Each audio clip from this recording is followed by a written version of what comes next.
Hello and welcome to DLC Dharma law coaching.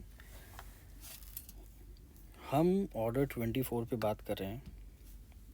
ये incidental proceedings का एक हिस्सा है। Order 22 to 26 relates to incidental proceedings, उसमें 24 जो ऑर्डर है हम आज उसके बारे में बात करते हैं। ऑर्डर का टाइटल है payment into courts.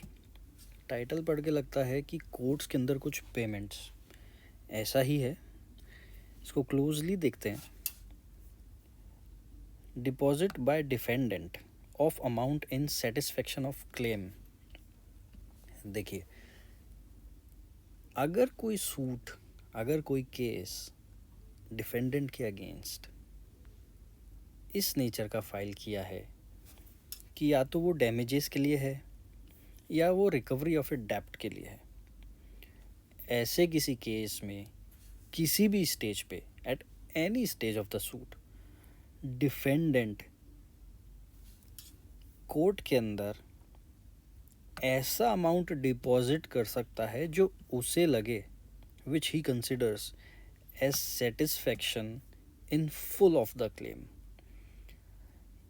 Plane language है, समझना मुश्किल नहीं है, बट यहाँ पे कैच है कि in satisfaction in full of the claim.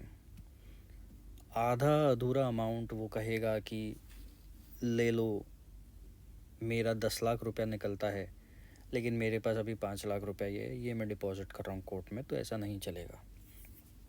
तो यहाँ पे थोड़ा सा ये कैच है, बाकी लैंग्वेज प्लेन है, सिंपल है। यहाँ पे एक ऑब्लिगेशन है डिफेंडेंट की कि जब वो ऐसा अमाउंट डिपॉजिट करे कोर्ट में किसी भी स्टेज पे इस टाइप के सूट्स में, वहाँ पे उसको नोटिस देना रहेगा थ्रू कोर्ट प्लेंटिफ को, क्योंकि प्लेंटिफ को भी तो पता चले कि डिफेंडेंट ऐसा कर रहा है। ऐसा क्यों है, इसका फ़ायदा क्या होगा। ऑब्वियसली इन्फॉर्मेशन तो प्लेंटिफ के पास जानी चाहिए, लेकिन यहाँ पे एक टाइमलाइन डिफाइंड है।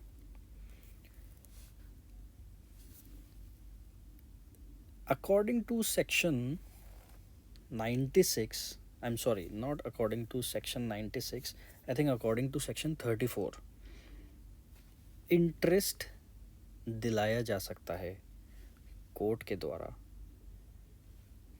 पार्टी को, जो पार्टी जीतेगी उसे।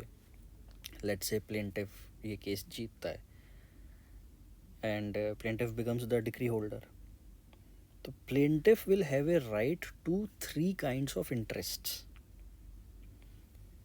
केस करने से पहले जितना ब्याज, जितना इंटरेस्ट उसका बनता है वो, during the pendency of the suit जो इंटरेस्ट बनता है वो, और डिक्री के दिन से उस दिन तक जब तक उसको पैसा नहीं रिसीव हो जाता एक्चुअली में,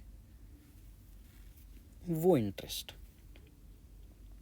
तो अगर डिफेंडेंट ये अमाउंट पहले ही कोर्ट में जमा करा देता है बिफोर जजमेंट, तो उस दिन से लेके जिस दिन से नोटिस प्लेंटिफ को प्राप्त हुआ इस चीज़ का कि डिफेंडेंट ने पैसा जमा करा दिया है कोर्ट में, उसका इंटरेस्ट लायबिलिटी ख़त्म हो जाती है, फिर भले ही केस 10 साल चले। ओके, तो interest on deposit not allowed to plaintiff after notice, इसके बारे में अभी हमने डिस्कस किया। Procedure where plaintiff accepts deposit as satisfaction in part. जो ये 4th रूल है, इसके 2 पार्ट हैं। पहला पार्ट यहाँ पर आपके सामने, procedure where plaintiff accepts deposit, plaintiff ने एक्सेप्ट कर लिया deposit as satisfaction in part. Language देखते हैं, where the plaintiff accepts such amount as satisfaction in part only of his claim. Plaintiff कहता है कि मेरे 10 लाख रुपया निकलते हैं, डिफेंडेंट कहता है कि साहब मैं तो 5 लाख रुपए ही मेरा एक्चुअल में बनता है।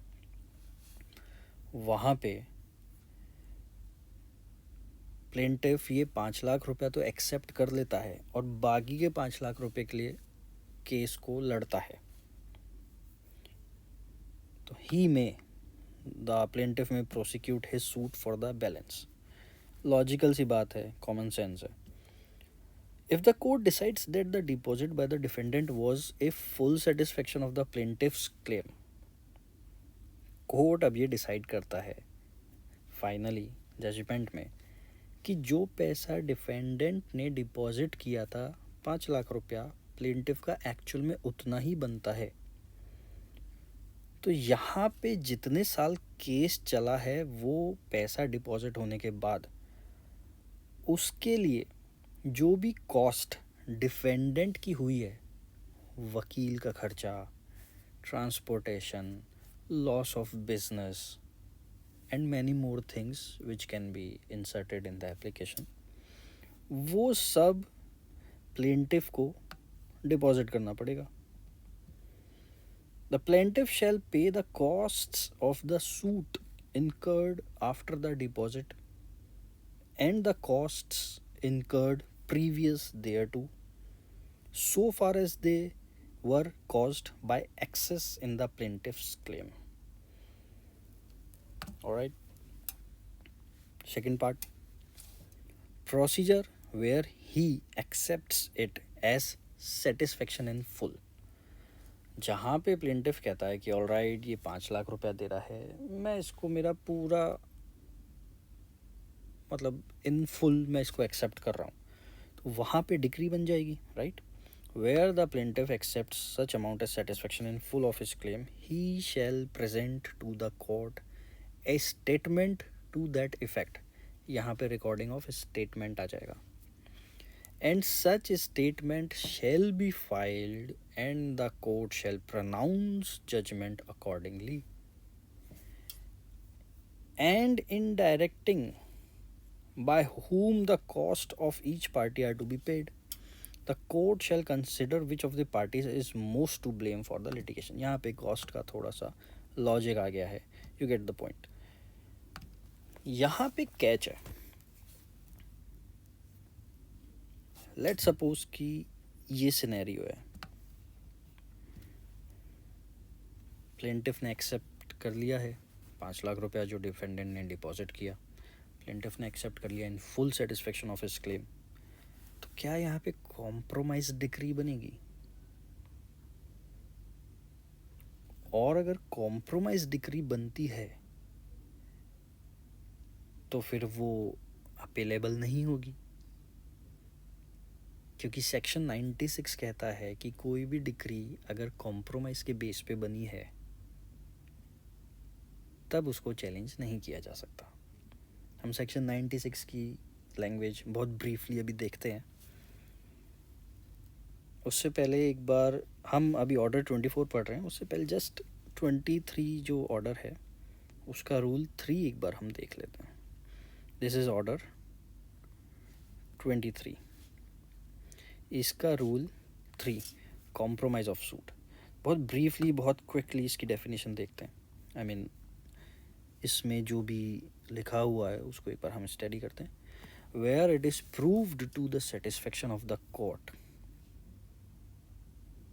that a suit has been adjusted wholly or in part by any lawful agreement or compromise in writing and signed by the parties, or where the defendant satisfied the plaintiff in respect to the whole or any part of the subject matter of the suit, the court shall order such agreement, compromise or satisfaction to be recorded and shall pass a decree in accordance therewith. तो out of the court भी compromise होते हैं, वो writing में होने चाहिए, signed by the parties होने चाहिए और कोर्ट में पेश किया जाना चाहिए. लेकिन हम इसको कनेक्ट कर रहे हैं ऑर्डर 24 के इस सिनेरियो के साथ. तो ये लॉजिकली वहाँ कनेक्ट होना चाहिए. आप कमेंट्स में बताइए कि आप क्या सोचते हैं.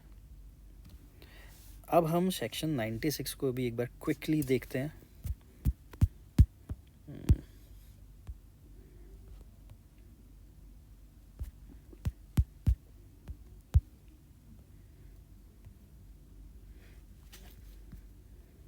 Okay, so section 96,